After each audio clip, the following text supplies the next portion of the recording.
Hello students, this is Professor Dr. Moina, and I was explaining you about something about mass spec. So now we'll discuss what happens when you can say if you take an unknown molecule, and suppose whatever molecule you take, that doesn't mean.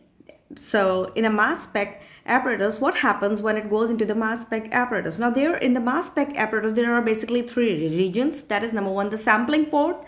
Number one is the sampling port. Number two is the electrical feed. And number third is the detection area where it is going to be detected. So now, for example, if we are having an original molecule M, it is denoted by a capital M, and is attacked by an electron, or you can say it is attacked by a series of high-speed electrons. What will happen?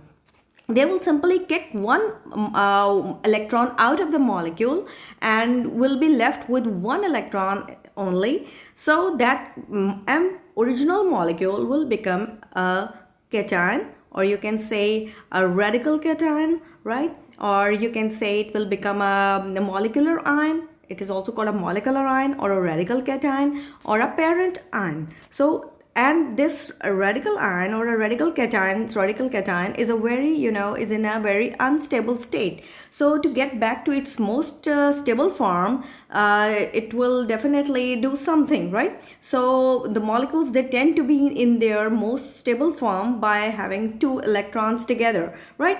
So that they can form the covalent bonds, so that they can be in the most stable form.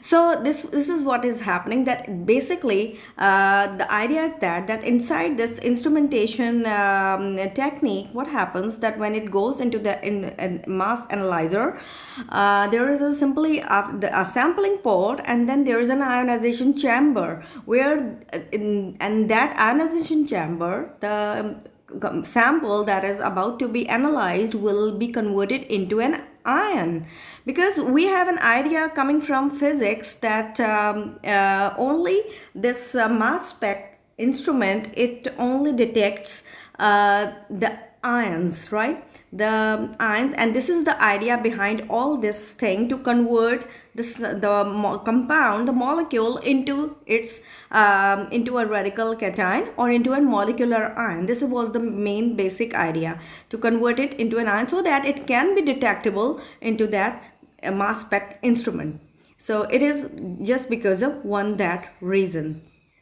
So now, after the bombarding of electrons, the molecule becomes very unstable. It becomes a radical cation, so it becomes it gets back to a very unstable state and will try to be stable again. So what it's going to do, that it's going to break itself into smaller fragments, right? It will slice itself or break itself into smaller parts, smaller fragments, and those smaller fragments are now be very stable as compared to the parent molecular ion, which was in the unstable state. So they will fragment themselves into smaller ions, or you can simply say larger fragments, smaller ions and larger fragments, to get back its stability, right? And these are called, simply these smaller ions or larger fragments are called fragmentations, right? And now these fragments are the most stable ones as compared to their parent molecular ion. So in the next section, we are going to discuss that what happens when this ion, it goes into the detection apparatus where something is going to happen to it. So let's meet in our next video.